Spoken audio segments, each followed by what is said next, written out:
नमस्कार. सानी कलारंग, मी नीना बेगमपुरे. तुमचं माझ्या चॅनलमध्ये मनापासून स्वागत.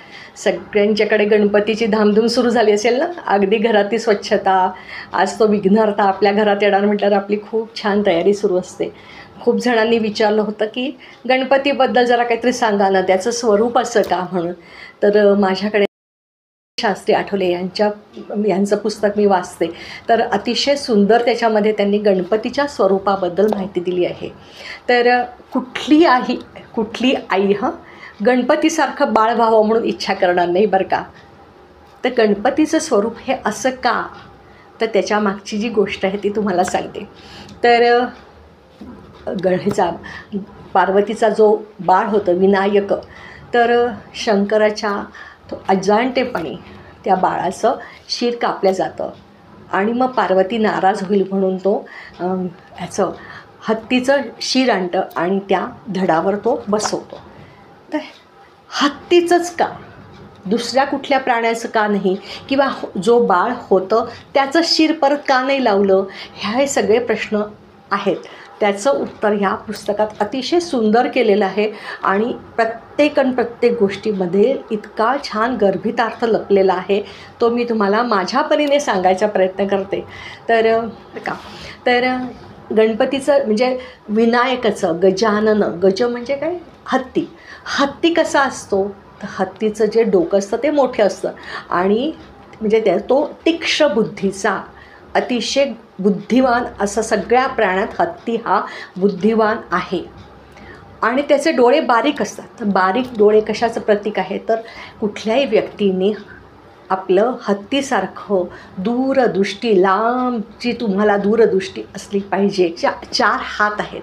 तर एका हातामध्ये अंकुश आहे, एका हातामध्ये पाश आहे, एका हातात मोदक आहे आणि एक हात असा आशीर्वादाचा आहे. तर मोदक म्हणजे काय, मोद म्हणजे आनंद.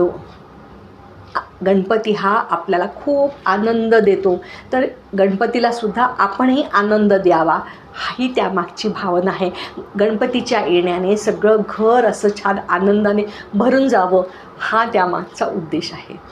आपल्याला गणपती भरभरून आशीर्वाद देतो. असा हात बघितला तरी आपल्या मनाला खूप शांतता वाटते. तर तुम्ही सोंड म्हणाल, तर सोंड म्हणजे काय, तर तो सोंडेने हुंकतो.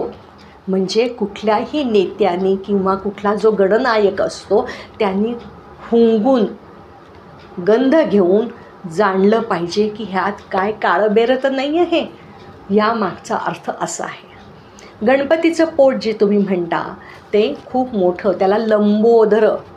तर लंबोदर का बरं म्हणतात, तर कुठलाही जो गणनायक असतो तर त्यांनी सगळ्या गोष्टी जाणून घ्याव्या.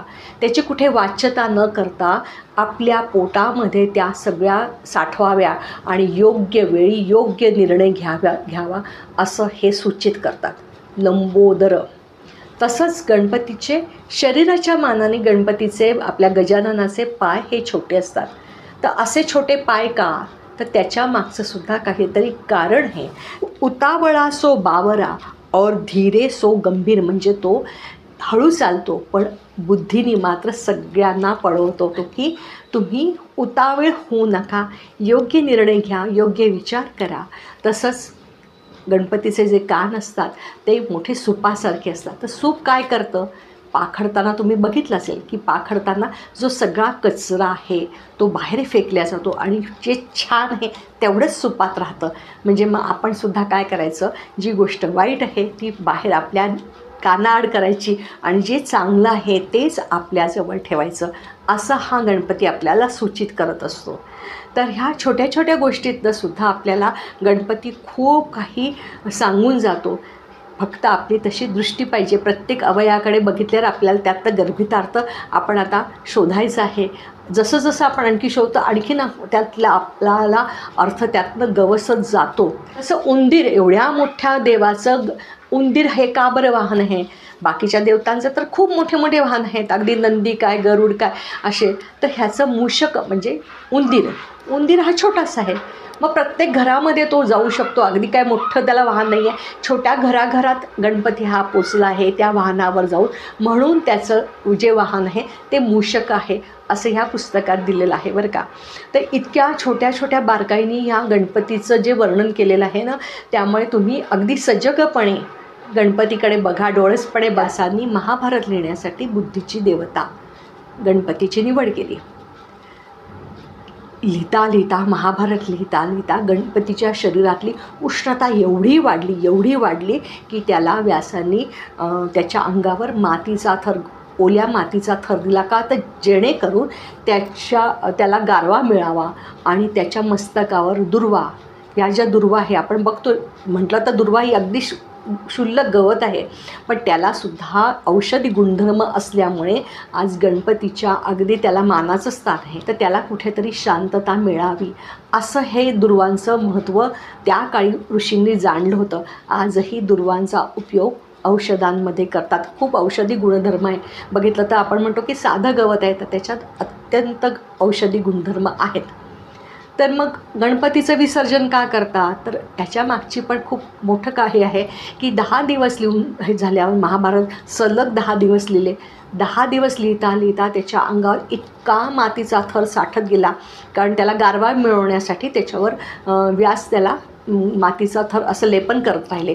तर मग त्याला 10व्या दिवशी त्याला नदीमध्ये जाऊन त्याच्या शरीरात जी साठलेलं जी माती आहे ती काढण्यात आली. आपण थोडंसं त्याचं आता वेगळं स्वरूप आहे की आपण गणपतीचं विसर्जन करतो. तर विसर्जन म्हणजे आपण कुठल्याही देवताचं कुठलंही विसर्जन आपण करणारे कोण आहोत, तर असं ह्या मागचं अर्थ आहे. तर हा जाणून घ्या. तर गणपतीच्या प्रत्येक कृतीमागे काहीतरी गर्भित अर्थ आहे, तो तुम्ही जाणून छानपैकी हा सण साजरा करा. अगदी म्हणजे आनंद देणारा, संबंध महाराष्ट्राला अगदी 10 दिवस पूर्ण महाराष्ट्र त्या गणपतीच्यामध्ये गणेशमय झालेला असतो, भक्तिमय झालेला असतो.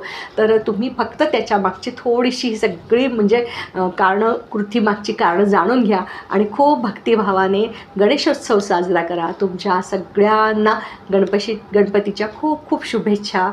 परत एकदा व्हिडिओ आवडल्यास नक्की लाईक करा, शेअर करा बरं का, कारण किती जणांना यातलं माहीत नसेल. तुम्हाला सगळ्यांना, तुमच्या पिढीला, आपल्या पिढीला माहीत असेल, पण लहान मुलांना माहीत नसतं की बाबा गणपतीचं असं स्वरूप काय आहे म्हणून. तर त्यांना नक्की ही गोष्ट सांगा की का बरं त्याचं स्वरूप असं आहे, डोकं कशासाठी असं आहे, डोळे कशासाठी असे आहेत, हात कसे आहेत आणि त्याची सोंड काय आहे, सोंडेने तो काय करतो, कानांनी तो काय करतो, ह्या मागचं त्या मुलांना अगदी शास्त्रशुद्ध तुम्ही सांगा.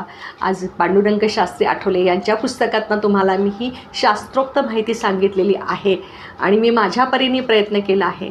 आवडल्यास नक्की लाईक करा, शेअर करा, सबस्क्राईब करा. मनापासून धन्यवाद.